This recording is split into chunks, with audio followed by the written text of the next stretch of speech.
हनुमान जी की महिमा और उनकी उपस्थिति केवल त्रेता युग तक सीमित नहीं रही, बल्कि द्वापर युग में भी उनका एक अद्भुत और रहस्यमयी प्रसंग मिलता है, जिसमें वे स्वयं द्वारका पहुंचे और श्री कृष्ण से भेंट की। यह कथा हमें यह भी बताती है कि हनुमान जी न केवल श्री राम के अनन्य भक्त हैं, बल्कि वे श्री कृष्ण को भी अपने आराध्य का ही रूप मानते हैं। यह प्रसंग महाभारत काल का है, जब श्री कृष्ण द्वारका में अपने राज्य के कार्यों में व्यस्त थे और पांडवों के लिए रणनीति रच रहे थे। उसी समय श्री कृष्ण ने द्वारपाल से कहा कि उन्हें एक विशेष अतिथि की प्रतीक्षा है। कुछ समय बाद तेजस्वी विशालकाय वानर स्वरूप में हनुमान जी द्वारका नगरी में प्रवेश करते हैं।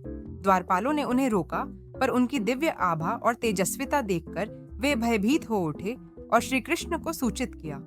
श्री कृष्ण मुस्कुराए और स्वयं बाहर आए। हनुमान जी ने जैसे ही श्री कृष्ण को देखा, वे पहले थोड़े भ्रम में पड़ गए, क्योंकि सामने जो थे वे श्री राम जैसे नहीं दिखते थे, परंतु उनके नेत्रों की करुणा, मुस्कान की माधुर्यता और आभा देखकर हनुमान जी तुरंत पहचान गए कि ये कोई और नहीं बल्कि स्वयं श्री राम ही हैं, जो द्वापर युग में श्री कृष्ण रूप में प्रकट हुए हैं। उन्होंने तत्क्षण श्री कृष्ण को प्रणाम किया और उनके चरणों में गिर पड़े। श्री कृष्ण ने उन्हें उठाकर गले लगाया और कहा, हे हनुमान, तुम्हारा आगमन मेरे लिए अत्यंत मंगलकारी है। तुम्हारा दर्शन मेरे लिए भी उतना ही पवित्र है जितना मेरे भक्तों के लिए। हनुमान जी ने विनम्र भाव से पूछा, प्रभु, आपने मुझे क्यों स्मरण किया? श्री कृष्ण ने उत्तर दिया, हे पवन पुत्र, महाभारत का युद्ध निकट है। अर्जुन मेरा रथ सारथी बनने का आग्रह कर चुका है, परंतु वह युद्ध के मैदान में कुछ ऐसा देखेगा जो उसे विचलित कर देगा। उस समय उसे संबल और बल चाहिए होगा, और उसके रथ को ऐसा कोई चाहिए जो आत्मिक और दैविक रूप से उसकी रक्षा कर सके। मैं चाहता हूँ कि तुम उस रथ के ध्वज पर स्थित रहो, ताकि युद्ध के समय उसकी रक्षा भी हो और वह तुम्हारे दिव्य स्वरूप से प्रेरणा भी पाए। हनुमान जी ने यह प्रस्ताव सुनकर अपनी भुजाएं फैला दी और कहा, प्रभु, मेरे लिए इससे बड़ा सौभाग्य क्या हो सकता है कि मैं आपकी लीला में सहभागी बन सकूं।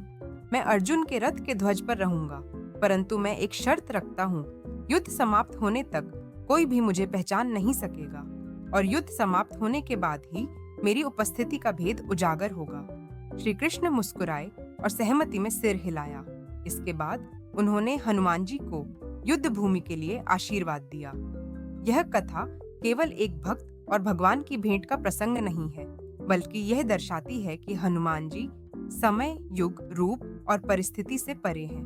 वे त्रेता में राम के साथ थे, द्वापर में कृष्ण के साथ और कलयुग में भी अपने भक्तों के साथ हैं। महाभारत के युद्ध में जब अर्जुन ने श्री कृष्ण के रथ में प्रवेश किया, तो उसने रथ के ध्वज पर एक दिव्य वानर को देखा, परंतु श्री कृष्ण ने उस समय कुछ नहीं कहा।